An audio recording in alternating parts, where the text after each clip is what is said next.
Hi everyone, welcome to the second Labiotech Hangout. You really loved the first one, so we thought like, yeah, let's do it again. So this time we'll talk about synbio entrepreneurship while being in academia with Morten Sommer from DTU. Hi Morten. Hello. And so just a quick intro about you, Morten. So you are now a professor at the DTU, at the Technical University of Denmark. Before that, you did a PhD at Harvard in the lab of George Church. And then you became like the youngest full professor ever in Denmark at DTU in 2010. You now have a group of roughly 20 people who you study microbiology and bacteria through like synbio and bio-based chemical and industrial biotech. And what's also really interesting, and that's why one reason why we invited you, is that in parallel to that, you co-founded, I think, 4 companies, including some are listed. Microlytic, you exited to Anatrace, Antibiotix, developing new antibiotics, and Biosyntia, doing vitamins through bioproduced vitamins. I guess my first question is really like, why are you so keen on starting biotech companies, and what really drives you behind that while being in academia? Sure. Yeah, I think it's an interest that I've had for a long time, and I've always been entrepreneurially inclined ever since, being a young kid. I've been working on different business plans, and so when going into science, that was something that stuck with me, and I think the reason why I like that is I personally find it very, very exciting and very fun. Part of the reason for that is that when you do research in academia, sometimes it can be hard to translate that research into something that can have a greater impact in society. And I think being able to start a company to help bring forth some of that research and those ideas towards more tangible things, which could be products or could be drugs or could be bioprocesses. I think that's very motivating, and I also think that that's actually something that is good for academic people to do to get more out of the research that we do. And why don't you want to do it yourself? Doing it. Executing and creating the company. Yeah. Sure. I think it's I personally really also enjoy the freedom and flexibility that is offered by an academic career, and I think it allows me to explore things without necessarily having to think about the commercial implications of a given research. And I think that freedom is very valuable, and then I can still contribute to the companies that I co-found.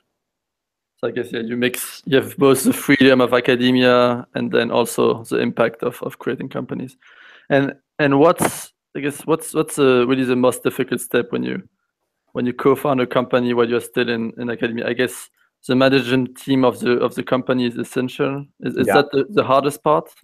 Well, I think there are many things that are challenging, and maybe for different cases there are different challenges. I think first and foremost, you need to have good people that you work with. You will meet lots of challenges, so you need to be able to work well together with those people. So I think people are clearly important.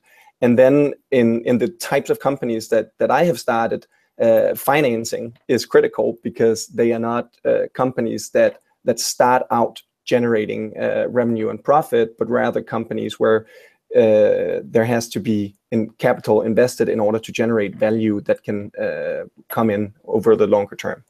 Yeah, and in that, how involved are you in that process of finding the right people and finding the financing? Yeah, I think I that is something that I am involved with, and in particular, I think in terms of finding the right people, I think it's you could almost say that there isn't a company before you have found the right people. So I think that's absolutely critical. And I also, for my own personal experience, I've always enjoyed having at least one co-founder, maybe more, that kind of are part of the early idea generation and company development.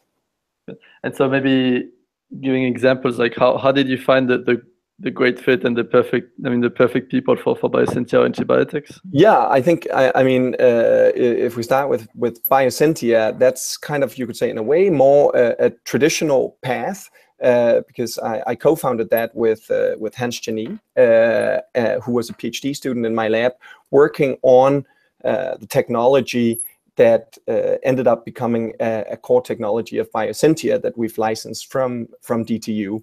And then also Andreas Lausten, another person from DTU, came in a little later into the company. So I think that was the, you could say the traditional way where you know each other quite well, and kind of it is the initial project group in academia that ends up being also the founder group in the company. In a different case for antibiotics, that was a company that I co-founded together with Rasmus Toft Kehler. He has a financial background, and we met actually through a sort of joint education program between the business school and the Technical University of Denmark to promote bioinnovation. And basically, we felt that the challenge of antimicrobial resistance was something that would be good to start a company on. So that I think Antibiotics was initially founded more to address the issue of antibiotic resistance. So not so much from you could say an antibiotic, an academic project in that sense. So those are different ways, but this has happened. That's good. And so if we take the bigger picture on academics starting companies, it seems like Europe is really lagging behind, or it's less a culture here, or less normal things to do. Actually, we did a ranking of the top researcher under 35 in Europe who spun out biotech companies, and you were one of the 6. Yeah. And it's not that we didn't find them. We really searched and looked for them. Yeah. We found only 6.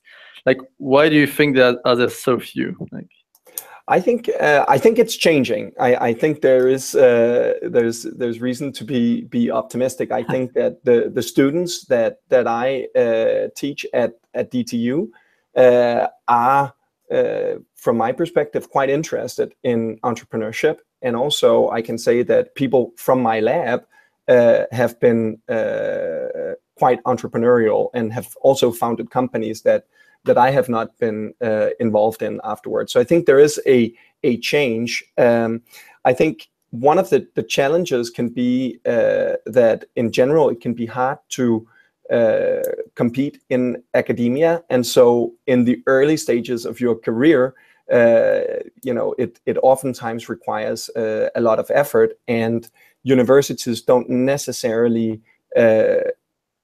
give credit for people who also devote time to entrepreneurship. And I think that can be. How was it for you at Harvard? Like, how it has been for me?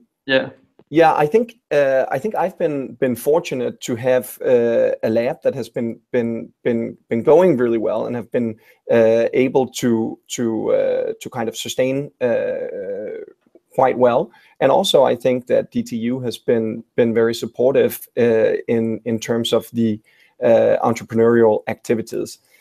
In particular, the Center for Biosustainability, which is where I'm employed, has as part of its mission to spin out companies. So there is, you could say, an entrepreneurial mandate from the center, and I think that's a good way to encourage people in academia to spin out companies.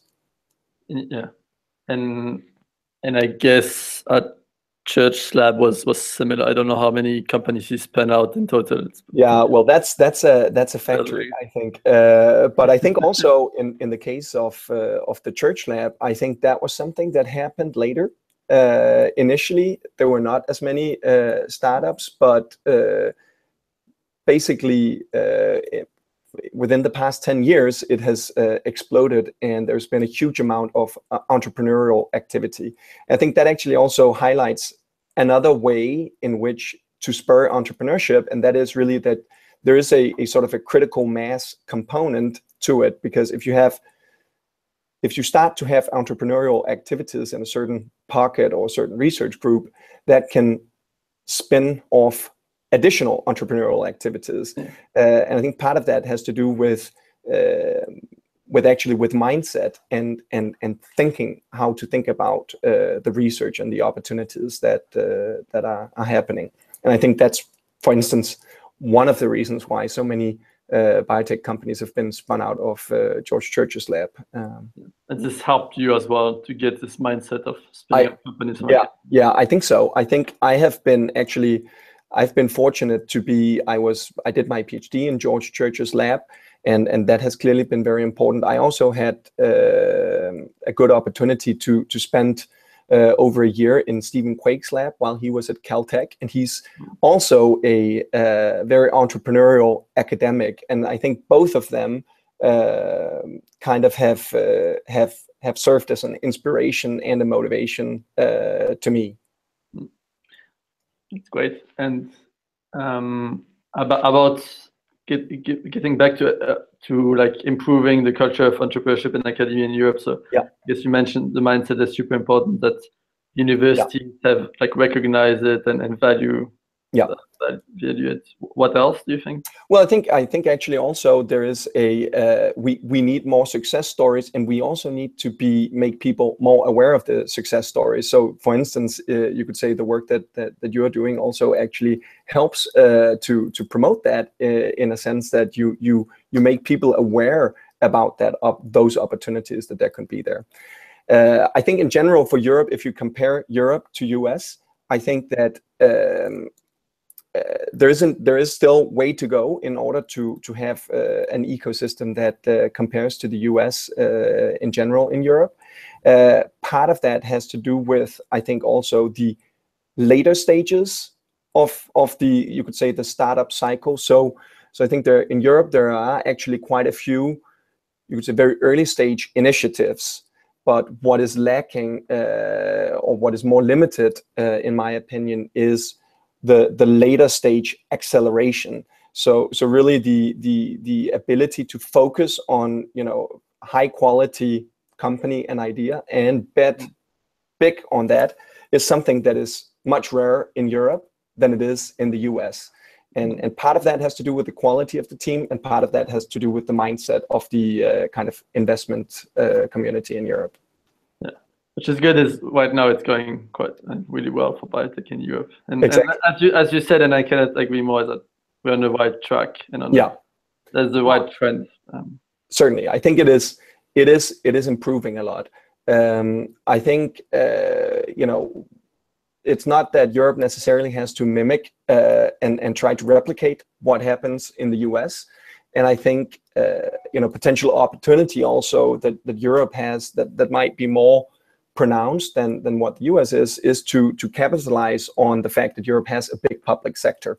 So I think there are probably ways that European entrepreneurship can be used in conjunction with that public sector if we become better at doing partnerships between the public sector and startup companies. And I think that's something that we could also focus on to have a slightly different model than just a solely a US VC based model.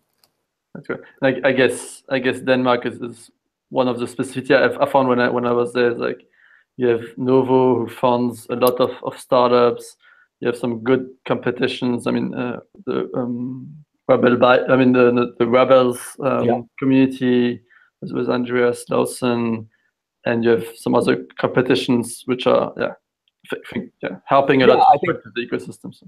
Yeah, exactly. And also we have, for instance, the Advanced Technology Foundation, which is a government agency that sponsors research in companies, and they have been very important in contributing to the kind of formation and growth of smaller companies in Denmark also.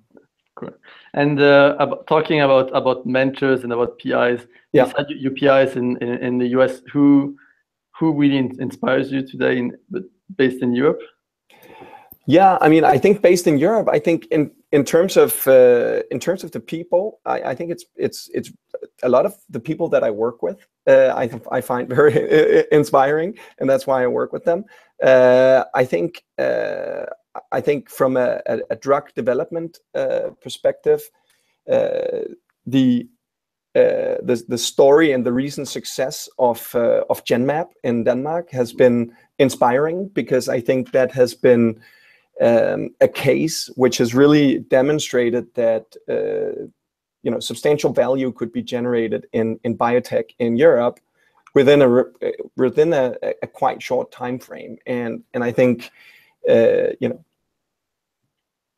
looking at that and getting more people to be aware about those opportunities, I think that's very good, and that's something that is inspiring. Yeah, we will interview the CEO and the founder of Genmab very soon. So okay, great. I think we'll help with it. But staying with the people, like who is the European George Church for you?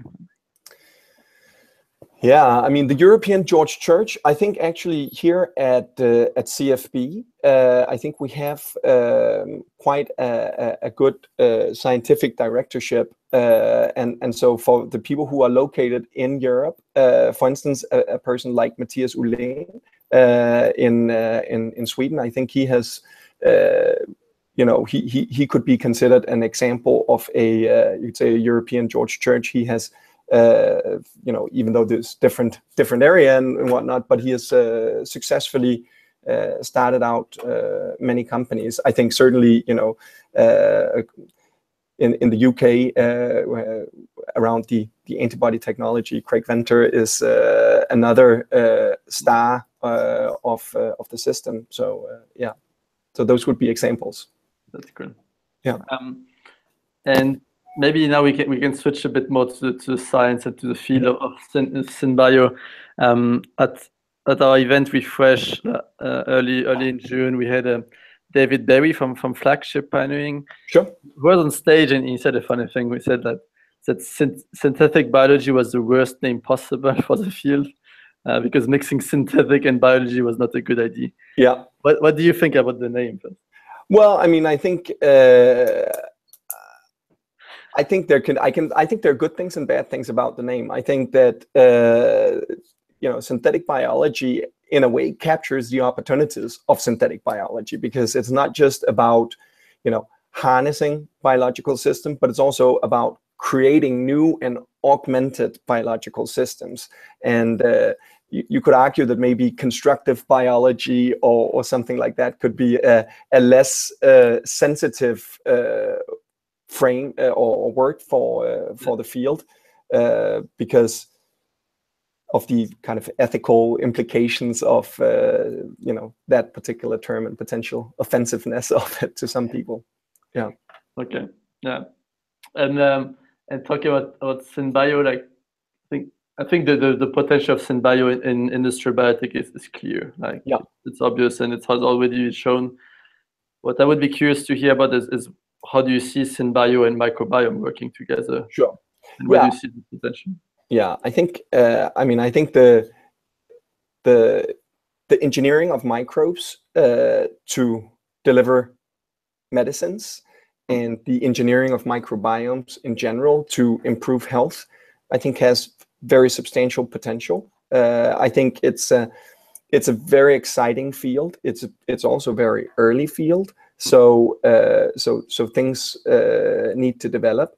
But I think there are big opportunities in that case, and I think that will actually be a major impact of synthetic biology to engineer microbes for in situ modulation of human health.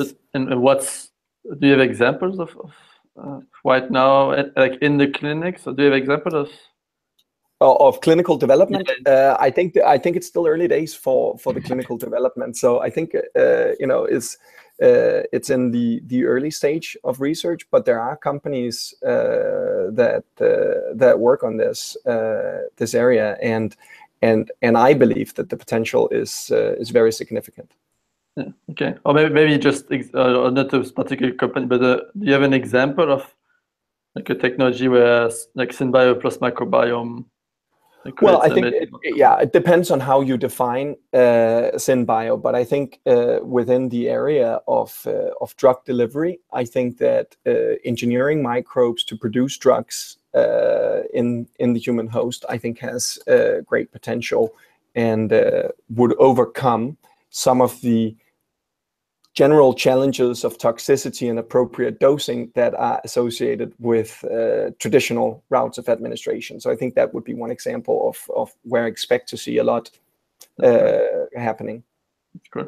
And talking about the science of microbiome, you said it's a really recent field. It's a field that we follow a lot also. I think will be very interesting things happening.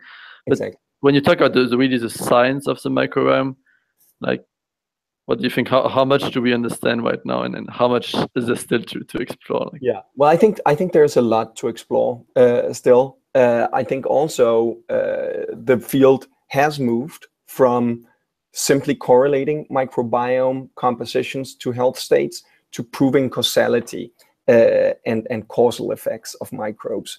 And there has been intervention studies where specific microbes have been added to the gut microbiota of humans, and physiological changes have been identified. So I think those studies are key in terms of highlighting the importance of microbes. And I think, of course, more can be done in animals, and I think a lot of causal relationships have been demonstrated in animals. I think also the whole area of you could say the interaction of the microbiome with the immune system is very exciting. I think there's a lot to be discovered, and potentially also things that can be relatively directly applied in the context of immunology, applied to various disease areas. So you're working on that as well? Yes. You will launch a company on that soon. We'll see. I have a bonus question. Are you happy in Denmark or in Boston? Yeah, I think I'm happy both places actually, but I think I am happy in Denmark, and I think there are some I have some really good opportunities here that I appreciate, and I do also spend quite a bit of time in the US, so I get my sort of exposure to the US continually. You have both. That's great. Yeah. Great. Then I think time is over, but yeah, thanks, Morten. Thanks a lot for the talk. Thank you. You're doing a really great job. Continuing this. Europe definitely needs more people in academia and more professors spinning up companies. So yeah, great. Thank you very much. Have a nice day. Yeah, thank you. Thanks. Bye. Bye.